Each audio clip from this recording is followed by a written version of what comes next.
নমস্কাৰ ছাত্ৰ ছাত্ৰীসকল ই-কক্সৰ ক্লাছলৈ তোমালোক সকলোকে স্বাগতম জনাইছো মই পল্লৱী পাঠক আৰু আজি আমি আলোচনা কৰিবলৈ ওলাইছো সপ্তম শ্ৰেণী গণিতৰ পাঠ বীজগণিতীয় ৰাশি আমি আলোচনা কৰো আহা আজি আমি আলোচনা কৰিম ইতিমধ্যে আমি 12.1 ৰ অংকবোৰ আলোচনা কৰি আছিলো আজি আমি আলোচনা কৰিম 5 নম্বৰ অংকটো ইয়াতে দিয়া আছে তলত দিয়া তালিকাখন সম্পূৰ্ণ কৰা আমি সম্পূৰ্ণ কৰো নহয় জানো ইয়াতে আছে আমাৰ ইয়াতে ৰাশিটো দিয়া আছে 2x + 3y পদটো লিখিব দিছে যেটো ধ্ৰুবক নহয় আৰু সাংখ্যিক সহগ লিখিব দিছে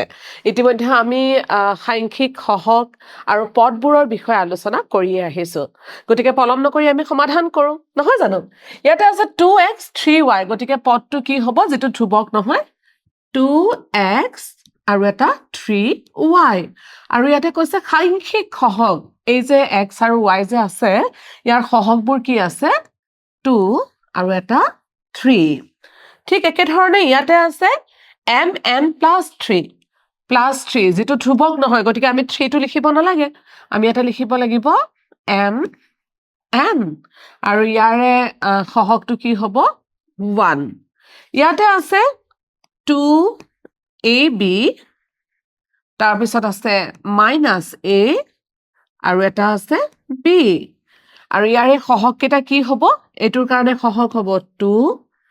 a কাৰণে হ'ব -1 আৰু b কাৰণেও 1 ইয়াতে আছে 2x² - 4xy² + 7 +7 টো নালাগে আমি পদ কেটা লিখিম 2x² আৰু এটা হ'ব -4xy আৰু ইয়াৰে সাংখ্যিক সহগ কি হ'ব প্ৰথমটোৰ কাৰণে হ'ব 2 আৰু দ্বিতীয়টোৰ কাৰণে হ'ব -4 হেকৰটোলে গৈছো 3x³ - 7x² + y গতিকে পদ কেটা হ'ব 3x³ আমি লিখিম -7x² আৰু এটা হ'ব y আৰু ইয়াৰে আমাৰ সাংখ্যিক সহগ কি হ'ব এটা হ'ব 3 এটা হ'ব -7 আৰু এটা হ'ব 1 গতিকে একেবাৰে সহজ আছিলে মই আশা কৰিম তোমালোকে সুন্দৰকৈ বুজি পাইছা আগবাঢ়িছো আমি পিছৰটোলে তলত দিয়া তালিকা কেইখনত সম্পূৰ্ণ কৰা ইয়াতে ৰাশিখিনি দিয়া আছে x উৎপাদকযুক্ত পদবোৰ লিখিব লাগে আৰু লগতে x ৰ সহগ লিখিব লাগে গতিকে আমি আৰম্ভ কৰো নহয় জানো প্ৰথমে আছে xy³ + 1 এতিয়া আমি এই ৰাশিটোত x ৰ উৎপাদকযুক্ত পদ আছে কেৱল এইটো xy³ আৰু ইয়াতে আমি x ৰ উৎপাদকযুক্ত পদটো হ'ব xy³ আৰু x ৰ সহগ হ'ব x ৰ সহগ কি আছে ইয়াতে 1 আছে দ্বিতীয়টোলে গৈছো x উৎপাদকযুক্ত সহগ 2xy + y + 1 ইয়াতে এইটোৱে আছে x থকা সহগ গতিকে ইয়াতে হ'ব 2xy আৰু x ৰ সহগ হ'ব 2 এবাৰ আহিছো আমি 3 নম্বৰটোলে ইয়াতে আছে 3xy² - xy + x অৰ্থাৎ x ৰ উৎপাদকযুক্ত পদ তিনিউটাই হয় অৰ্থাৎ আমি লিখিম 3xy² - xy মাইনাস আমি কমাটো দি লৈছো xy আৰু এটা আছে x আৰু ইয়াৰে যদি আমি x ৰ উৎপাদকবোৰ লিখিবলৈ যাওঁ তেনেহলে আমি পাম 3 এটা হ'ব -1 আৰু এটা হ'ব 1 এইটো তাৰ পিছত আছে 7xz - z ইয়াতে x যুক্ত পদ কোনটো হ'ব 7xz আৰু x ৰ সহগটো হ'ব একেবাৰে সহজ 7 আমি শেষৰটোলে আহিছো y - x + 2 ইয়াতে আমাৰ x যুক্ত পদটো আছে -x আৰু x ৰ সহগটো হ'ব -1 গতিকে এইখিনি ইমানখিনি আছিলে মই আশা কৰিম তোমালোকে নিশ্চয় বুজি পাইছা নহয় জানো আগবাঢ়িছো আমি পিছৰটোলে এইবাৰো দিয়া আছে তলত দিয়া তালিকাখন সম্পূৰ্ণ কৰা C5C দিয়া আছে ৰাশি কেইটা দিয়া আছে b² ৰ উৎপাদকযুক্ত পদ ইয়াতে b² ৰ উৎপাদকযুক্ত পদ কি লিখিম আমি a বি স্কুৱেৰ আৰু বি স্কুৱেৰৰ সহগটো কি হ'ব এ হ'ব ইয়াতে বি স্কুৱেৰৰ উৎপাদকযুক্ত পদ বাকীকেইটা ক'তো নাই অকল এইটো আছে এ বি স্কুৱেৰ আৰু ইয়াতে এ স্কুৱেৰ বি আছে আৰু এটা 3a আছে গতিকে নহ'বই আৰু ইয়াতো বি স্কুৱেৰৰ সহগ হ'ব এ ইয়াতে আছে মাইনাছ বি কিউব বি স্কুৱেৰৰ হ'ব এইটো উৎপাদকযুক্ত পদ minus B cube 3a square B নহ'ব আৰু এটা আছে আমাৰ মাইনাছ 5b স্কুৱেৰ আৰু ইয়াতে আমি কি লিখিব পাৰোঁ বি স্কুৱেৰৰ হ'ব মাইনাছ বি আৰু এটা হ'ব 5b মাইনাছ 5b স্কুৱেৰৰ পদ গতিকে এইখিনিয়ে আছিলে নিশ্চয় তোমালোকে বুজি পাইছা বুলি মই আশা কৰিছোঁ এইবাৰ তলত দিয়া ৰাশিবোৰ একপদ দ্বিপদ ত্ৰিপদ ৰাশি হিচাপে অন্তৰ্ভুক্ত কৰা আমাক ইয়াতে এটা এটাকে দিয়া আছে এই ৰাশিটোলৈ মন কৰা এই ৰাশিটো কি হ'ব 2x + 3 আছে গতিকে এতেকে ৰাশিটো কি হ'ব এইটো এটা দ্বিপদ ৰাশি হ'ব ৰাশিটো দ্বিপদ ৰাশি হ'ব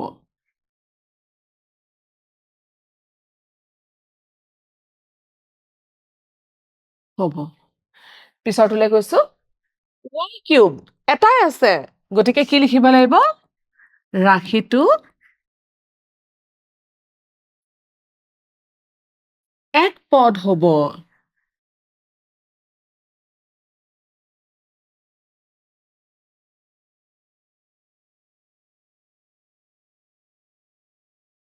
ঠিক একেধৰণে 3a স্কুৱেৰ b বহুতখিনি আছে কিন্তু ৰাশি এটাই এতেকে ৰাশিটো এক পদ হ'ব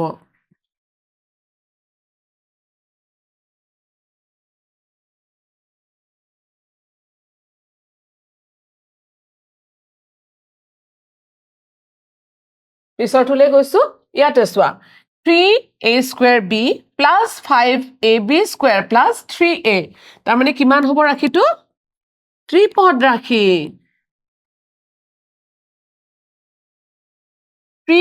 ৰাশি হ'ব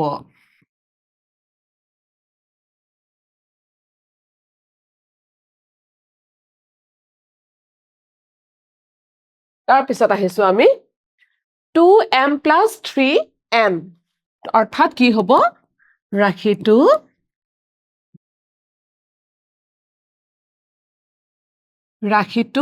দ্বিপদ হ'ব দুটা পদযুক্ত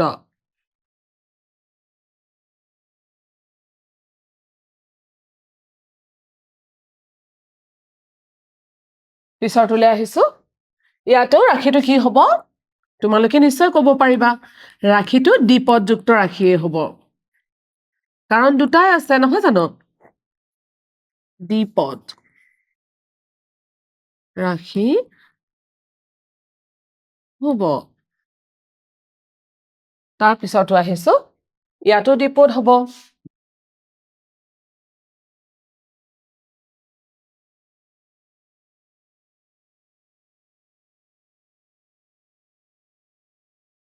দ্বিপদ ৰাশি হ'ব পিছৰটোলৈ আহিছো 2x স্কুৱেৰ + 3x + 1 কিমানটা আছে যিহেতু তিনিটা আছে গতিকে ৰাশিটো কি হ'ব ত্ৰিপদ হ'ব বা ত্ৰিপদ ৰাশি হ'ব তাৰপিছত আকৌ xy +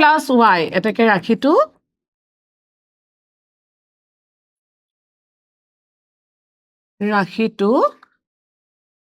দ্বিপদ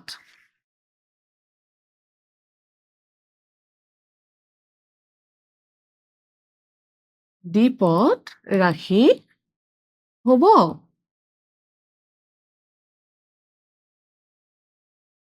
পিছৰটোলৈ আহিছো 34 আছে এইটো কি হ'ব নিশ্চয় তোমালোকে ক'ব পাৰিবা ৰাশিটো একপদ ৰাশি হ'ব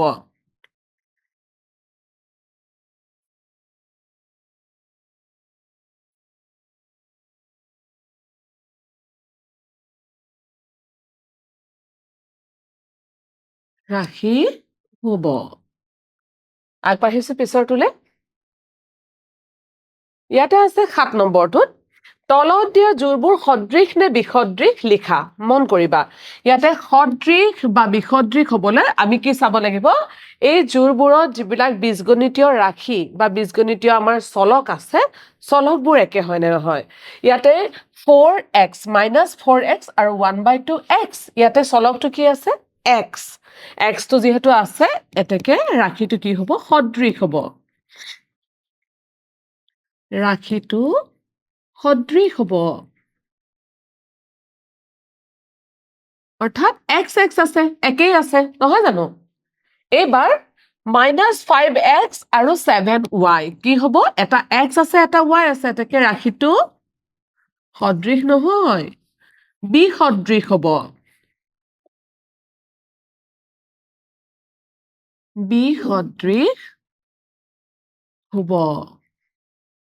আগবাঢ়িছো পিছৰটোলে ইয়াতে কি হ'ব ইয়াতে একো বিসদৃশ বীজগণিতীয় উৎপাদকে নাই নহয় জানো এতেকে ৰাশিটো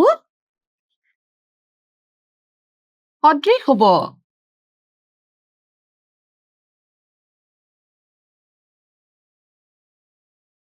পিছৰটোলে আগবাঢ়িছো x² y ইয়াতে 2x² y আৰু 3xy² আছে এটা আছে x²y এটা xy² গতিকে ৰাশিটো কি হ'ব বিসদৃশ হ'ব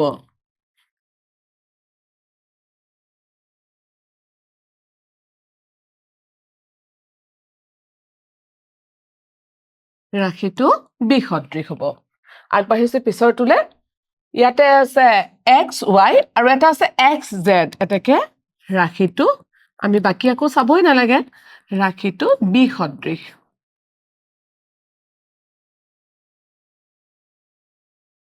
বিসদৃশ হ'ব পিছৰটোলে আগবাঢ়িছো ইয়াতে আছে xz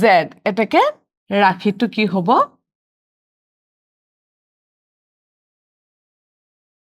সদৃশ হ'ব ইয়াতে একে আছে নহয় জানো সদৃশ হ'ব আহিছো x² x³ এইটো কিন্তু বিসদৃশেই হ'ব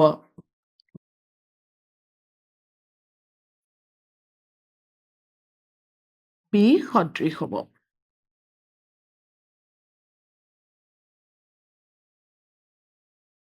আগবাঢ়িছো পিছৰটোলে ইয়াতে x² আৰু 2x² আছে দুয়োটা x² আছে এতেকে ৰাশিটো সদৃশ হ'ব সদৃশ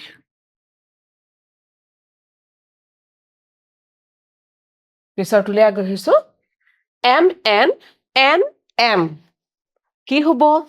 m আৰু n পূৰণ কৰিলে যেটো পাম n আৰু m পূৰণ কৰিলে একেটাই নাপাম জানো গতিকে ৰাশিটো সদৃশ হ'ব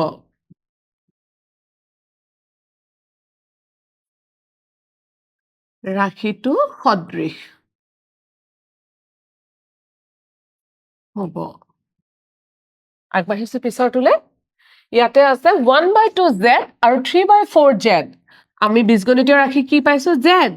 গতিকে দুটাতে z আছে যেতিয়া ৰাশিটো সদৃশ হ'ব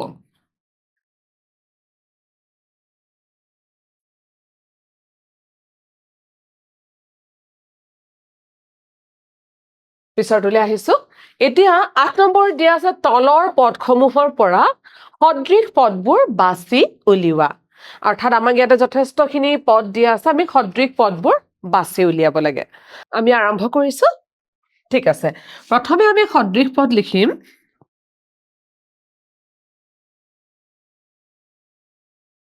সদৃশ পদ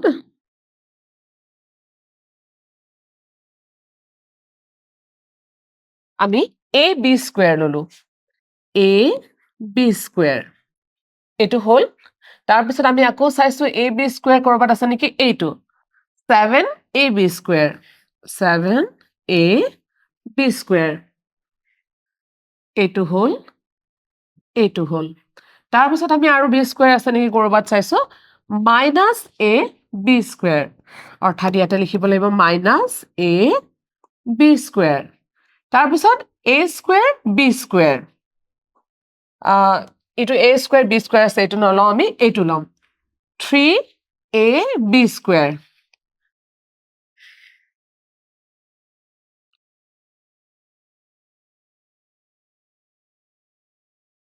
3ab square. আমি এইটো ললো 3ab square. আৰু আমি চাইছো ইয়াৰ পিছত আৰু আমি ab square থকা ৰাখি পোৱা নাই এবাৰ আমি আকৌ লৈছো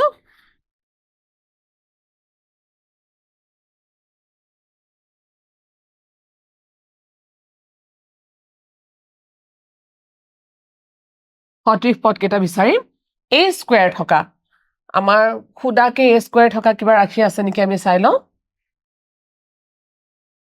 a square থকা ৰাখিটো আমি লিখি দিলো যেহেতু আমি বেলেগ একো পোৱা নাই এতিয়ালৈকে আমি এটো লিখি দিলো যদি পিছত পাও আমি লিখি লম এতিয়া xy square থকা ৰাখি কি কি আছে তাৰ আগতে আমি আৰু এটা বনাই লম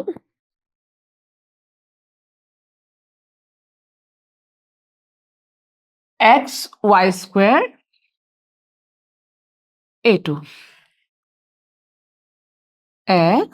xy square আৰু এটা পাইছো আমি 4xy square এইটো লিখি লওঁ 4xy square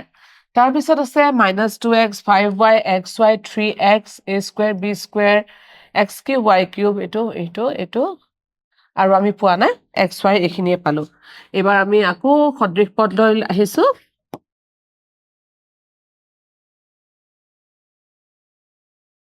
সদৃশ পদ এবাৰ আমি লৈছো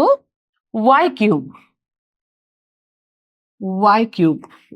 থকা আৰু কিবা আছে নেকি আমি চাই লওঁ y cube এইখিনিত আমি y cube থকা আৰু একো পোৱা নাই এইটো আমি এই ধৰণে থলো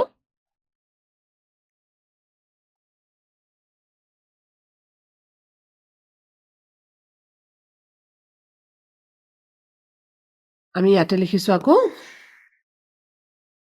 সদৃশ পদ এইবাৰ আমি আহিছো -2x x থকা -2x আৰু কিবা আছে নেকি আমি চাওঁ 3x আৰু এটা আমি পালো 3x আৰু এটা আমি পাইছো 40x লিখিছো 40x ইয়াৰ পিছত আৰু আমি xৰ একো পোৱা নাই এবাৰ আমি আহিছো y 5y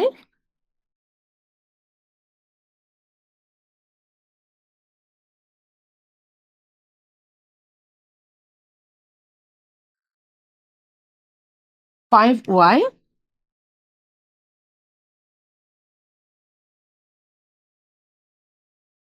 আৰু এটা আমি পাইছো 3y এইটো আমি পালো আকৌ আহিছো এটা সদৃশ পদৰ ৰাখি সদৃশ পদলৈ সদৃশ পদ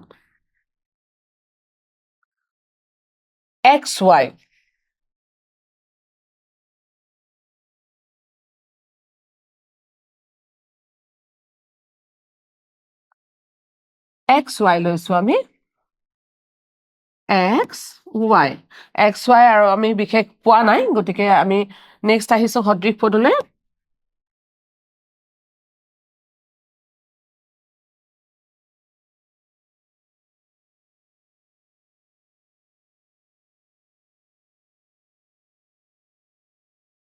সদৃশ পদ এইবাৰ আমি লম a square b square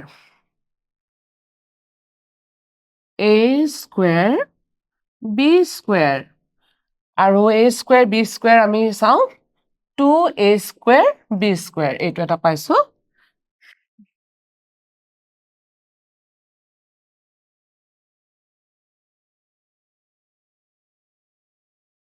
a square b square আৰু এটা পাইছো 2a square b square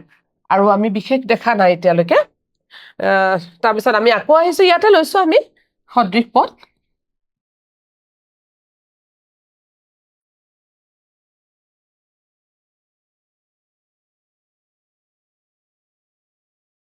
এতিয়া আমাৰ বাকী আছে এইখিনিলৈকে আমাৰ প্ৰায় হৈ গ'ল এবাৰ আহিলে x কিউব y কিউব আমি লিখো x cube y cube x cube y cube আমি আৰু পোৱা নাই গতিকে এইখিনিয়ে আছিলে এবাৰ আমি আৰু এটা আহিছো সদৃশ পদলৈ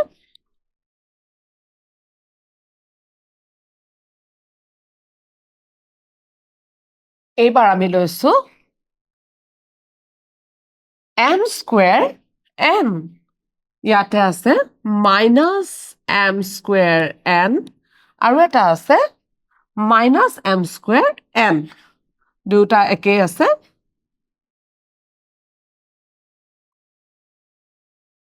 ইয়াতে আছে আৰু এটা মাইনাছ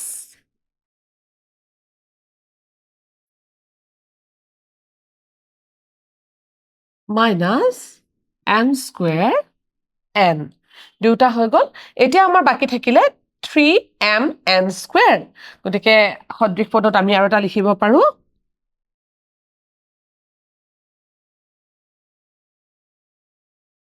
ইয়াতে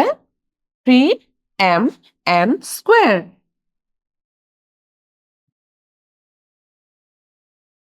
3mn স্কোয়াৰ এইখিনিয়ে আছিলে গতিকে আমাৰ আজি অনুশীলনীটোত